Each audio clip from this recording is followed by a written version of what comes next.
Hi guys, welcome back to my channel. I'm back with another recap of Divorced Sisters, Line in the Sand, Season 1, Episode 4. So, they're still at the banquet. The auctioneer is, well, Bridget told Rashida that it's time to start the auction. Um, Naomi, she's super drunk. And at the table, Franklin and his wife, Lindsay, are basically taunting her. And they end up bringing her some coffee, but the coffee wasn't hot. So she called for Bridget to bring her the pot of coffee. So Geneva, Tiffany, and Rashida tried to make sure that she drank the coffee, get a couple of sips in.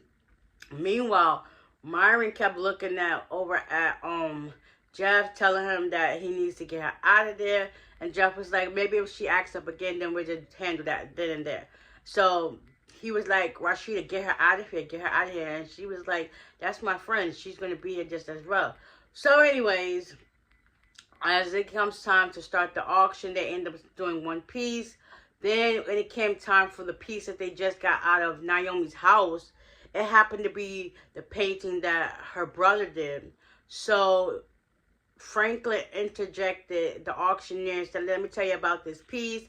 He basically was telling, this is from my ex-wife. I literally just got it back. It's worth $1.2 million. This was actually created by her drug heroin brother, blah, blah, blah, blah. He recently passed away over heroin overdose. And you can tell the hurt that all the girls were feeling at that table. If Naomi she wanted to get up there and run up there and stab the heck out of him then and there. And I'm just like, girl, they is holding her and helping her keep her composure. She is living through the roof. He basically telling her like how, well, on the stage he was taunting her like how he really didn't care for the painting. Let's start the bidding at, $5. So the auctioneer was like, $5, $10. Tiffany was like 5,000, 10,000, 20,000. Then he was like, no. Let's just keep the bidding at $10. But he was like, if you really want this, you're going to have to bid for it. How about the amount of the divorce settlement that you got, which is $37 million? So they end up putting a price for it for $5 million.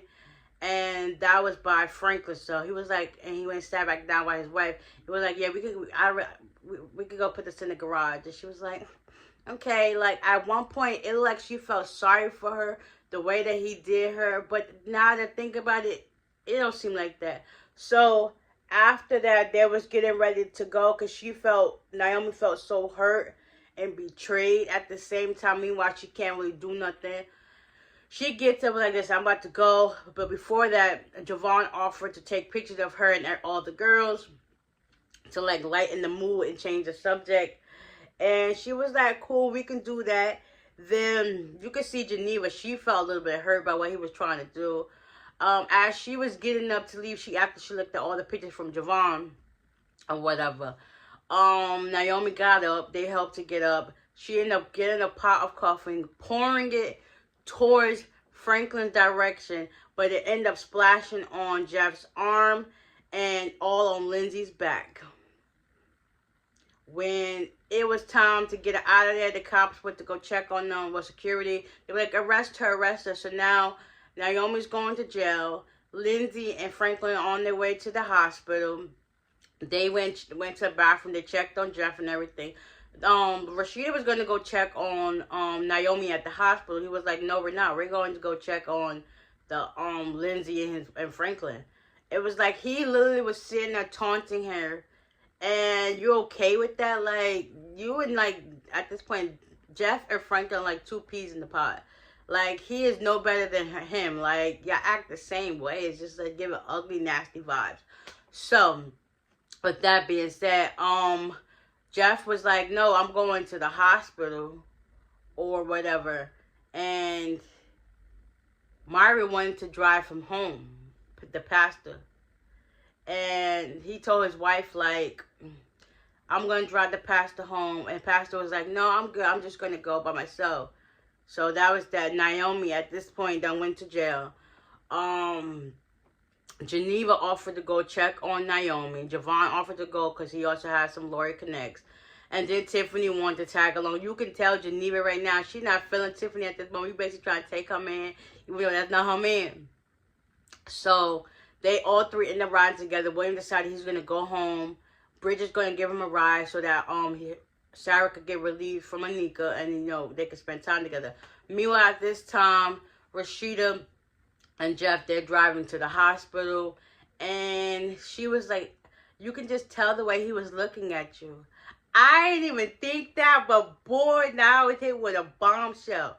Let me find out Jeff is into both men and women. Like, Myra always wants to be around the pastor. Maybe he was the one that's been getting it on with the pastor, not that girl. Like, it's starting to make sense. Like, he goes both ways.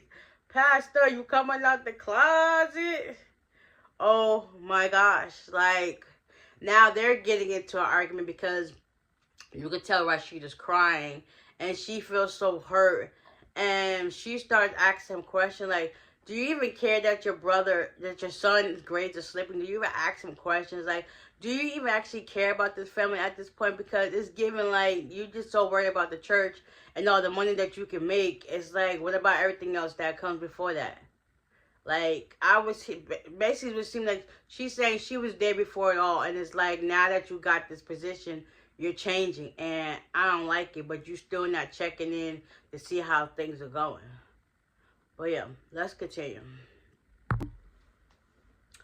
Yeah, so after Jeff and Rashida, they still going back and forth talking. She also lets him know that he needs to like step up and be more of a father figure to their son, tell him things they need to be told, because right now he's hanging out with the wrong crowd. And she really wants to work on his marriage. At the same time, he says he does too, but he's not like giving the energy that he wants to like help fix the situation. She has a list of issues that she feels needs to get fixed, like especially having sex on a regular basis, not once every couple of months. It's a whole lot of stuff that they got going on. Meanwhile, at this time, Geneva, Tiffany, and Javon, they made it to the precinct. William made it home to relieve Sarah from the duties. And he calls her to see how she's doing. And then he brings up how Javon and Tiffany are they hitting up. She was like, listen, that's not what I really want to talk about. Like, I could care less what they got going on. Because during the whole car ride there, Javon was trying to tell Tiffany about these pictures that he took of Geneva, and then Tiffany's still trying to press about some pictures that she could care less. She really wasn't in that right state of mind to like really pay them any mind. So it's just like she just irritated about how everything transpired and how Javon and Tiffany are hitting it off. So after she gets off the phone call with William, they said they love you first, and then he said something else to her afterwards, and she was like, all right, bye. He was like, and then he went upstairs. She went and sat back down. She kept staring him down. You could tell at the corner of her eye she wants to just cry. And it's just like, oh my God. So she's basically sitting there like this, holding her composure, while them two was getting on. At this time, Jeff and Rashida, they make it to the hospital after they were arguing for like the 100th time. They get there. Myron gets there before them, which is surprising. He was like, yeah, I told you she'll let me drive. But she was like, whatever. Franklin comes out. He basically called Rashida a B, talk about how that's your friend, that you wasn't supposed to be there and stuff. It was a whole bunch. Come to find out, Lindsay ended up getting 3-degree burns on her back. While Franklin called Rashida a B, she was like, oh, I got you a B, and told him off. Jeff basically stood there with just like, he was like, I'm going to go pray for, it's all right if I pray for your wife. She was like, all right. He was like, all right, cool, but she's not welcome. And then Jeff told Myron to watch Rashida. Rashida was like, Tip, what do you think, I'm a child? She stormed up and went and go sat in the waiting room while they went to the back. Franklin and Jeff went into the room. Lindsay's laying on her back while all her burns exposed. They gave her mad medicine so she could be comfortable. And he was like, Jeff did his prayer, and then Franklin was like, this is all your wife's fault because she still wanted to be associated with her and stuff like that. He said, just because of that, I'm not giving you the money. And he was like, I understand. And he dapped him up. At the same time, his burn on his hand was bothering him. Frank was like, you should go check it out. He was like, I'm good. So he ended up leaving out of there. Mind you, this time, Jeff and Rashida, they end up riding home. Words are being exchanged. She told him off like how Franklin was acting towards her. And they made it home. Jeff turned off the car, opened his door, and walked to the house. Rashida's in the car. She was just like, he really didn't open the door for me. He really didn't open the door for me. At this point, it's like she sees that their marriage is slowly dwindling. And it's like at this point, it's to a point of no return. So she basically just sat in the car. And just basically sitting there reflecting. Like, it's a lot. Honestly, looking back, I can see Naomi was wrong for throwing that hot coffee. But at the same time, Franklin was wrong too. It's like it's too many wrongs. And it's not making it right. It's just making it worse and worse and worse. But hopefully we will see with next week. But until then, bye.